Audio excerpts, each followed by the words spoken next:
새벽에 주님 앞에 나와 말씀 듣게 하여 주시고 피곤한 육신이지만 우리를 깨워서 주님 앞에 지금 오라 지금 오라.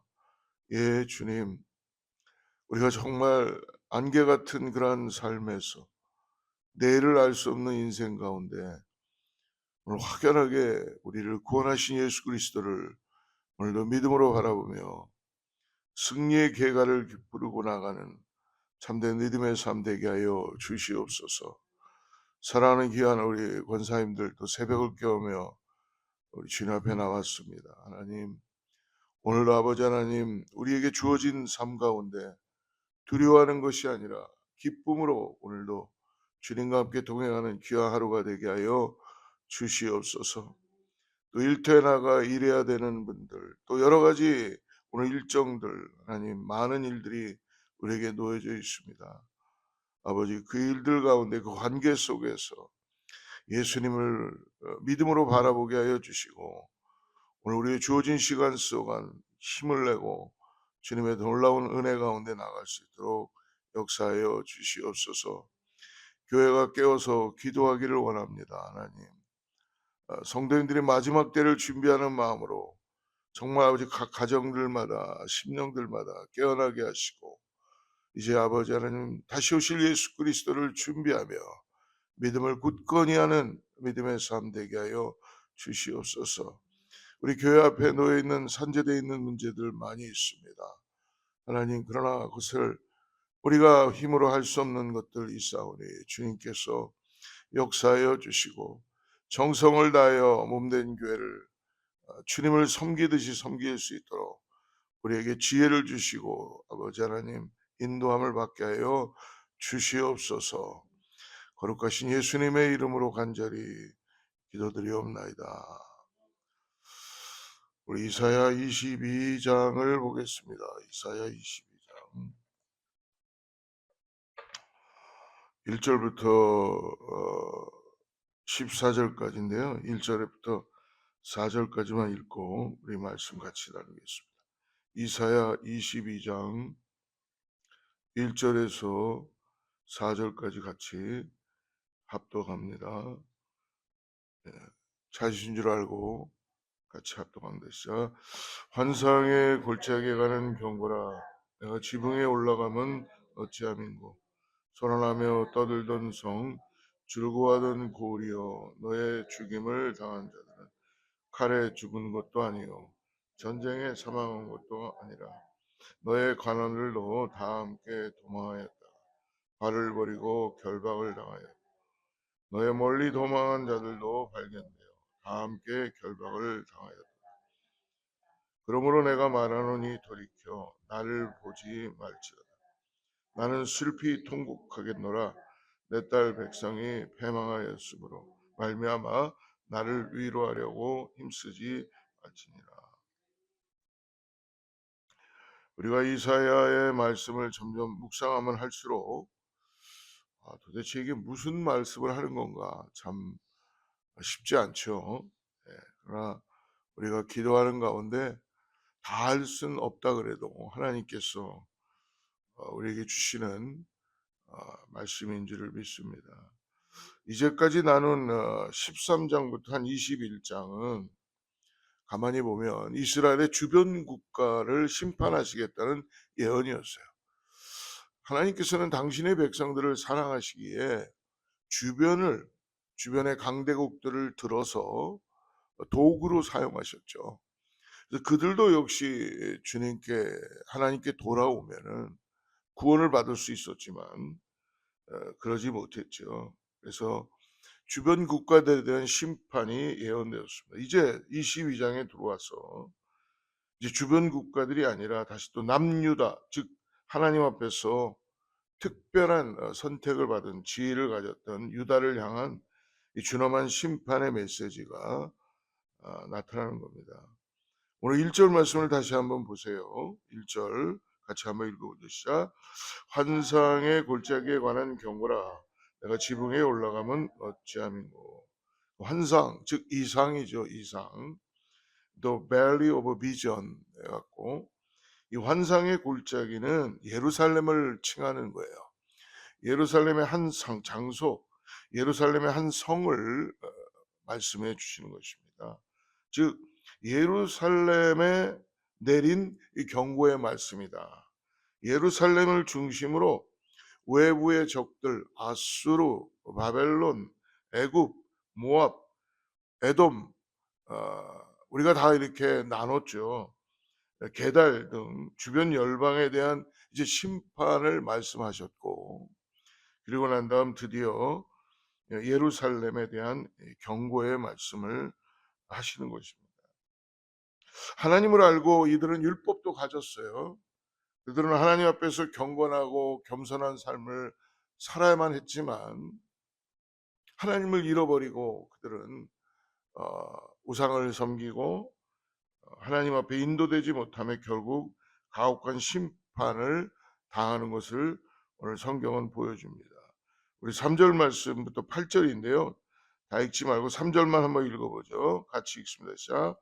너희 관원들도 다 함께 도망하였다가 화를 버리고 결박을 당하였고 너희 멀리 도망한 자들도 발견되어 다 함께 결박을 당하였다. 5절 환상의 골짜기에 주 만군의 여호와께로부터 이르는 5절 소란과 밝힘과 5절이 틀린가요?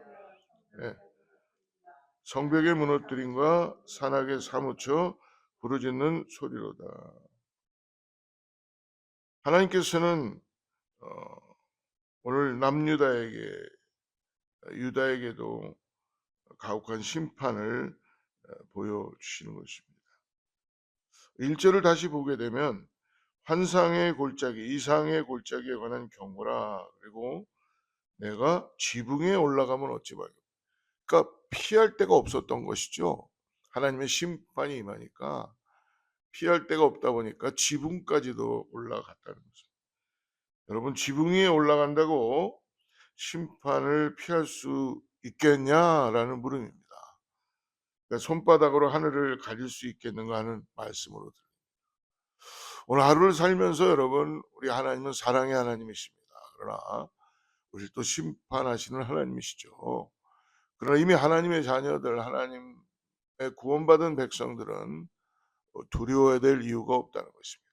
오늘 나와 함께 하시는 우리 주 예수 그리스도를 믿음으로 바라보고 오늘도 승리의 계가를 부르고 나가는 우리 모두가 되기를 축복합니다.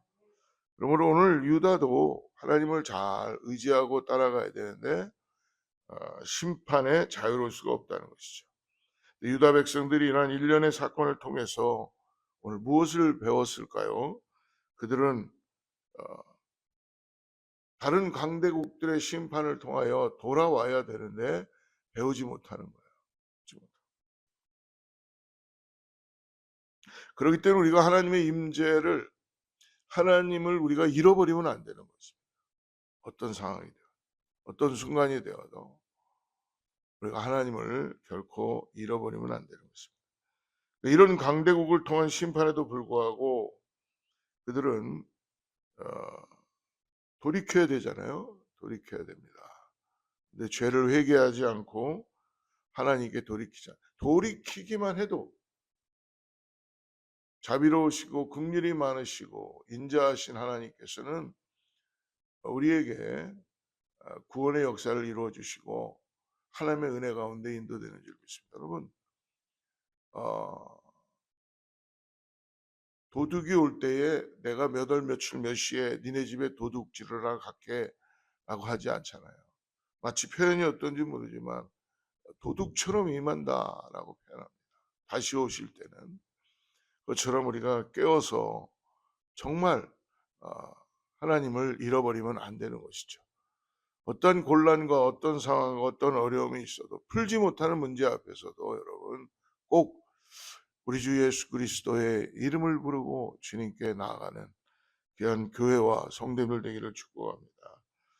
죄를 회개하지 않고 하나님께로 돌이키지 않았습니다. 11절 말씀 그 이유가 분명히 나오죠. 같이 읽습니다. 시작. 너희가 또 옛 모세의 물을 위하여 두 성벽 사이에 저수지를 만들었느니라.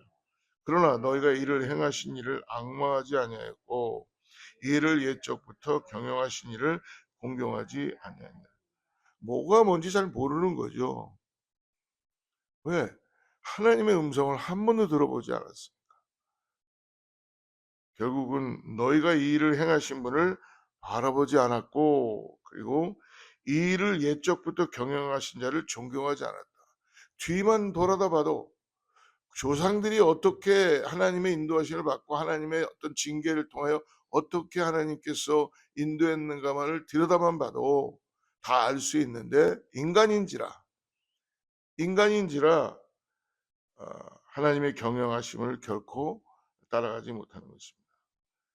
아무리 인간적으로 자신을 보호할 방책을 강구해도, 즉 못에 물도 모으고 가옥을 헐어 성벽을 견고케 하고 성벽 사이에 아무리 큰 저수지를 만들어도 결국 인간적인 대책이 하나님의 심판을 피해갈 수는 없다는 것입니다.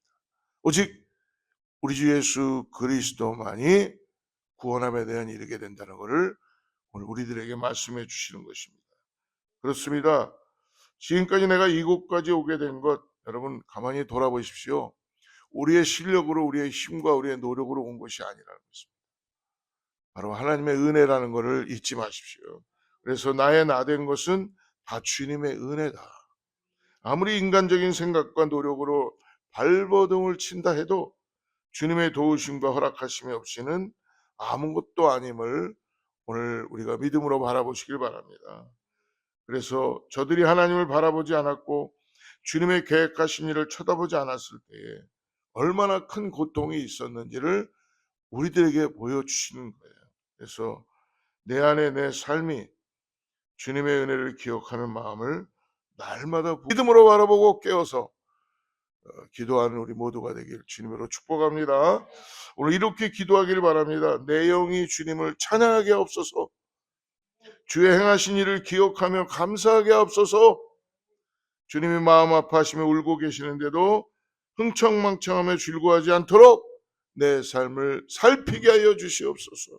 마음을 빼앗기지 않도록 오늘도 우리가 아버지의 마음을 늘 살피는 자 되게 하시고 내 영에 하시는 말씀에 귀 기울이게 하여 주시옵소서라고 오늘 이렇게 우리가 간절히 기도하고 나기를 바랍니다. 13절 한번 같이 읽어보겠습니다. 13절 시작. 너희가 기뻐하며 즐거워하여 소를 잡고 양을 잡아 고기를 먹고 포도주를 마시면서 내일 죽으리니 먹고 마시자. 이러지 말라는 거예요. 모든 사람들이 그냥 아이고 아무 소망도 없네. 그냥 먹고 마시고 그냥 마음대로 살자라는 식으로 자꾸 점점 그렇게 살아들 간다는 거예요. 근데 결국 그 삶은 뭐예요? 구원함이 없는 삶이에요. 우리가 이 땅만 살다가 끝나는 인생들이 아니기 때문에 오늘 주님 안에서 규모 있는 인생을 꼭 기도하며 주님을 의지하고 지혜를 찾고 주님이 원하시는 아름다운 가정과 행복한 우리의 인생의 믿음의 삶을 가꿀 수 있도록 성령님 도와주시옵소서라고 늘 깨워서 기도해야 될 줄 믿습니다. 14절 같이 읽습니다. 14절 시작. 만군의 여호와께서 친히 내 귀에 들려 이르시되 진실로 이 죄악은 너희가 죽기까지 용서하지 못하리라 하셨느니라. 주 만군의 여호와의 말씀이니라. 이 죄악은 너희 죽는 날까지 용서하지 못하리라 말씀하시는 주님, 오늘 심판의 하나님에 대해서 무감각하지 않도록 깨워서 주님의 거룩하심과 의로우심을 우리가 믿음으로 바라보고 따라가며 인도되는 사랑하는 귀한 성도들 되기를 축복합니다. 같이 기도하겠습니다. 하나님 아버지 감사합니다. 오늘 예루살렘을 향한 주님의 경고의 말씀을 우리가 들었습니다. 결국 우리 주님을 무시하고 교만한 자들을 향한 주님의 거룩한 분노 심판임을 봅니다. 인간적으로 아무리 열심히 발버둥을 쳐도 주님 다 소용이 없다고 말씀해 주십니다. 예, 주님 먼저 그의 나라와 그의 의를 오늘 구하는 자 되게 하여 주시옵소서. 우리의 눈을 들어서 주님을 경외하게 하시고 주님을 찬양하게 하여 주시고 주님을 믿음으로 바라보며 따라갈 수 있는 아버지의 믿음의 하나님의 구원하심을 받은 거룩한 백성들 다 되게 하여 주시옵소서. 오늘도 깨어서 주님이 기뻐하시는지 무엇인지를 우리가 기도하며 찾고 나아갈 때에 우리의 입술에 열매가 맺히게 하여 주시고 우리 발걸음에 복음의 신을 신게 하여 주셔서 오늘도 하나님이 기뻐하시는 일로 하여서 우리가 아버지 하나님 지혜를 가지고 나가는 귀한 성도님들, 우리 새벽을 깨어 나온 사랑하는 분들 되게 하여 주시옵소서. 감사하며 거룩하신 예수님의 이름으로 간절히 기도드리옵나이다. 하늘에 계신 우리 아버지여, 이름이